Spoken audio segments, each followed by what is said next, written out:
Friends, આ છે આજની આપણી રેસીપી ચણાના લોટના પુડલા. હેલો ફ્રેન્ડ્સ, આજે આપણે બનાવીએ ચણાના લોટના પુડલા. એના માટે મેં શું કર્યું છે, 2 નાના વાડકા ચણાનો લોટ લીધો છે, 3-4 ગ્રીન ચીલીઝ ડાર્ક ગ્રીન કલરના. આ તમે જેટલું તીખું ખાતા હોય એટલું તમે કરી લઈ શકો છો. આ ઓપ્શનલ છે, યુ કેન સ્કીપ ઓલ્સો. અગર બચ્ચાઓ ન ખાતા હોય તો યુ કેન સ્કીપ ધીસ. આ બહુ સરસ લાગે રાતના. અગર આપણે જમવામાં રસોઈનો કંટાળો આવે તો આ ઇન્સ્ટન્ટ ડિશ છે ને, આ પેટને ભરાઈ જાય આનાથી. આમાં સોલ્ટ સ્વાદ અનુસાર. અહીંયા મેં હાફ ટીસ્પૂન મરી, અધકચરા પીસેલા મરી, સોડા. ચણાના લોટની આઈટમ છે એટલે સોડા તો જરૂરથી નાખજો. અને સોડા નાખ્યા છે એટલે પિંચ હલ્દી પાવડર, નહીં તો લાલ થઈ જાય. વેરી મચ પિંચ હલ્દી પાવડર. હવે આપણે આનો બાટર કરીએ.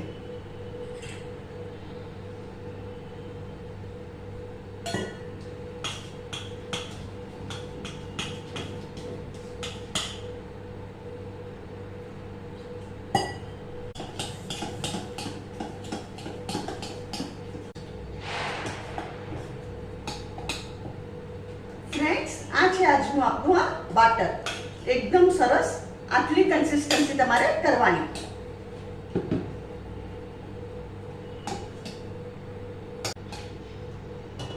હવે આપણે પુડલા ઉતારવાના ચાલુ કરીએ. અહીંયા મેં નોનસ્ટિક લીધું છે, એમાં થોડું આપણે તેલ સ્પ્રેડ કરીએ.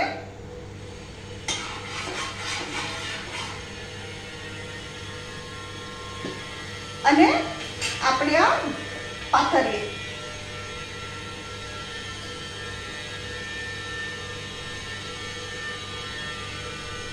અહીંયા ગેસ ફાસ્ટ કરું છું.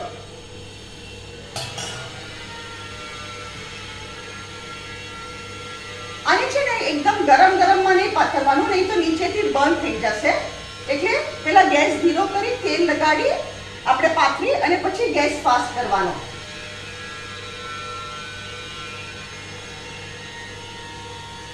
અને એક સાઈડથી શેકાઈ જાય ને એટલે આપણે એને ઉથલાવશું.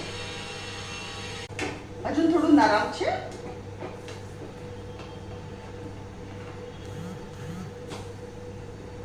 હવે આપણે બીજી બાજુ બી તેલ લગાવીએ.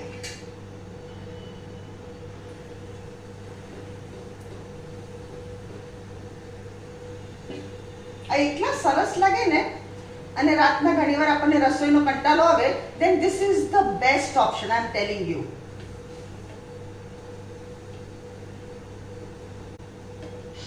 આને તમે દહીં અને લસણની ચટણી સાથે પીરસી શકો છો.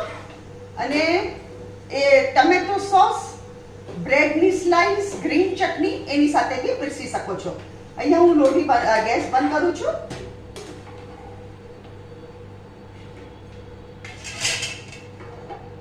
નોનસ્ટિક કોઈ દિવસ ગરમ ગેસ પર નહીં મૂકવાનું, કોટિંગ નીકળી જાય. ફ્રેન્ડ્સ, આ છે આજની આપની રેસીપી ચણાના લોટના પુડલા, જેને મેં bread slice, tomato sauce and green chutney સાથે પીરસ્યું છે. અગર તમને મારી રેસીપી પસંદ આવે તો કમેન્ટમાં જરૂરથી લખો અને મારી ચેનલને જરૂરથી સબસ્ક્રાઇબ કરો.